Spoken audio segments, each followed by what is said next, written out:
And boom, we're live. Hello, my wonderful babies. Welcome back to my channel, and I hope you're having an amazing day wherever and whenever you are in the world. And I said that with my chest. Just like I'm about to say these unpopular opinions with my chest. Yes, here we are with freaking what? Part 6, part 7, I don't know. It doesn't matter, but what does matter is the particular unpopular opinion I'm about to say for the end. Y'all, please watch until the end, because this last unpopular opinion I put at the end because I wanted to talk a little bit more about it, and because I don't know, this might start off a conversation that we definitely need to have, especially for my fellow YouTubers out there. But with that out of the way, let's get to it. Zeus Network is not only a terrible network, but they have very, very sinister intentions. Just recently they announced that Orlando Brown is supposed to be cast in one of their shows. He's into his spiritual thing, y'all. Like, he's been spilling a lot about the industry and what's been going on, and it's just weird to me how all of a sudden he went on a hiatus. And then Zeus all of a sudden just announced that he was going to be on one of their shows. There was even this creepy picture. I don't know, I saw it like on a YouTube video. I know you're thinking incredible, but it makes sense, because if you guys have listened to interviews that Orlando has done, you wouldn't think that he would be given a chance in Hollywood with the stuff that he was saying. And the fact that he went on that hiatus and then all of a sudden Zeus said that he was going to be on their network.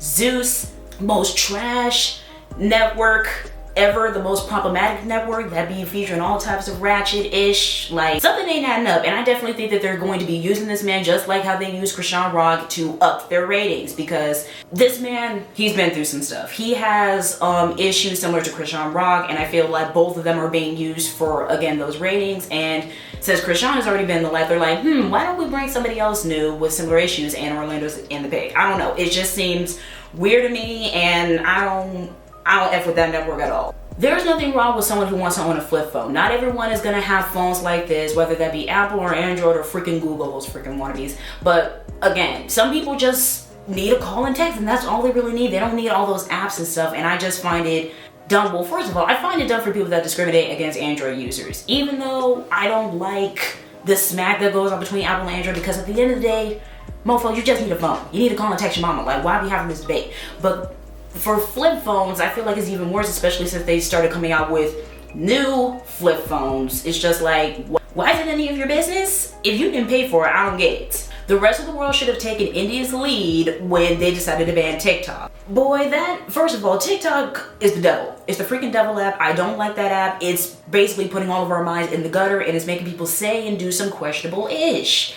And if you think about it, I feel like that's China's true intention, because if you look at their version of TikTok, yes, their version, they don't have the same version as we do. While we have free reigns, we're not cut off at a certain time, and they just allow everything and everyone on that app. China doesn't do the same. They have educational videos. They have a stop time. Like, you could be on the app from these hours, but after that, you're cut off. So it's basically safe for your children. Like, the children could be on there, and they're not going to be cluttered with a lot of BS. But over here, and in some other parts of the country, it's just like sewer trash, clouding these people's minds, clouding these kids' minds. And it's just like, I'm glad India caught on to that, but what about the rest of the world? Not all people who are into astrology are annoying cheese balls who like to bring it up in every conversation, who like to use it to excuse people's behavior and ba-da-da-da-da-da.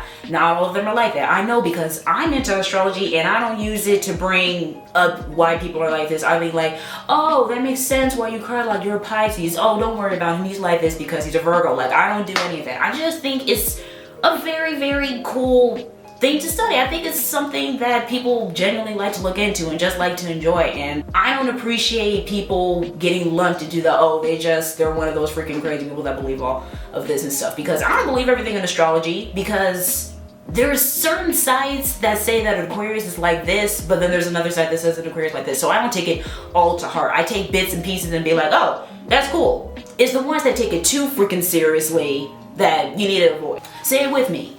If you ask someone on a date, then you gotta pay. Plain and simple. Because why is it like, oh, I'm a woman, that means a man automatically has to? No. If you, as the woman, ask a man on a date, then you pay. It's just common courtesy, and honestly, I'm not very traditional at all, and I feel like, okay, you asked me on a date, then pay. Now personally, I'm someone who brings my money no matter what, because I don't know how this person operates. I don't know how they feel about that. So I keep my card, and I feel like you should do that too. Like, even if you expect the other person to pay, keep your money just in case, because for you to go into a date and think that, oh, they're just gonna pay for me because they asked me on this date, or I'm a woman, or then that's kind of setting you up to be sitting at that table and figuring out how to pay your own bill. It's just simple etiquette and common sense when it comes to dating.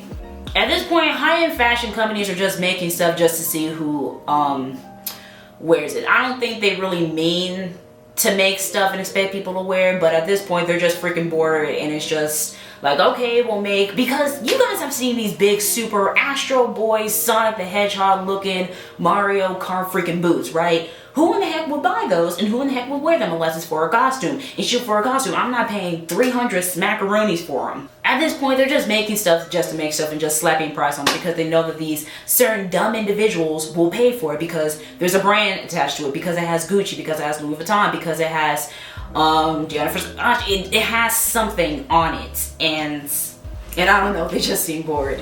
The rapper JID is definitely going to revive lyrical rap. It's something new with something fresh than the freaking mumble rap and the freaking other rap that people have always listened, and some people want something different. So I like that he's been authentically himself, and the man's verses are sick. Like, his verses, his deliveries, his pen game is strong, and I feel as if us in this generation haven't had the privilege of having someone bring that to us that isn't somebody that was from the 90s or from the early 2000s that was doing lyrical rap, like Eminem, for instance. Like, I love Eminem, but we need somebody new, and I'm glad JID has managed to bring that to the scene. So I'm rooting for you, man. I'm freaking rooting for you. Things are bound to go wrong if you agree to be a friend with benefits. And for anybody who doesn't know what a friend with benefit is basically when you're friends with someone, but y'all do some sexual sneaky stuff on the side. So it's bound to go wrong, because it can go one of two ways. One, you could be the person who ends up doing all this stuff, but end up catching feelings.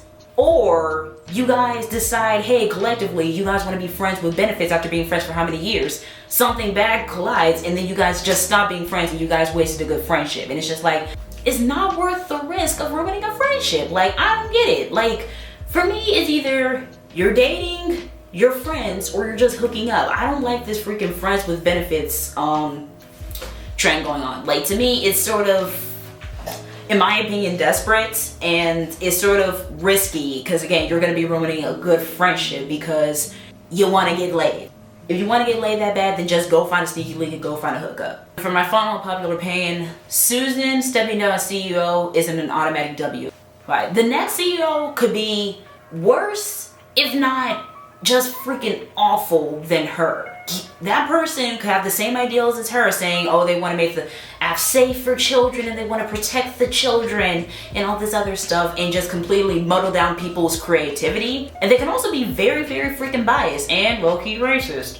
Certain YouTubers, they get away with the most disgusting of all things, and their channels, they get ads, they get money and all that stuff, and people who don't even do that and put out the best content, they get demonetized and all this other stuff. And it's been proven, like, it's no secret at this point. And I feel as if we can't be celebrating until the next CEO is announced, and until people do their research on this person and upload that, and then people start doing their research and read. Only then will we confirm whether or not it's a W or an L. And from there, these YouTubers can choose to either part ways and say, F this, I'm done, or just say, hey, I'm gonna stick it out for as long as I can because I love my supporters, I love my subs, and I'm not just gonna leave them like that. That's gonna be me, because I haven't really been on here for that long. I love you guys, I love content creating, I just love making videos and making people smile, I like making their day, and I don't want to leave that because of this next CEO, because it's not gonna bother me. I feel like I've pretty much got around it and pretty much survived like the worst of what the storm has set. And yeah, guys, I'm never gonna change either way. So yeah, bring on the new CEO, because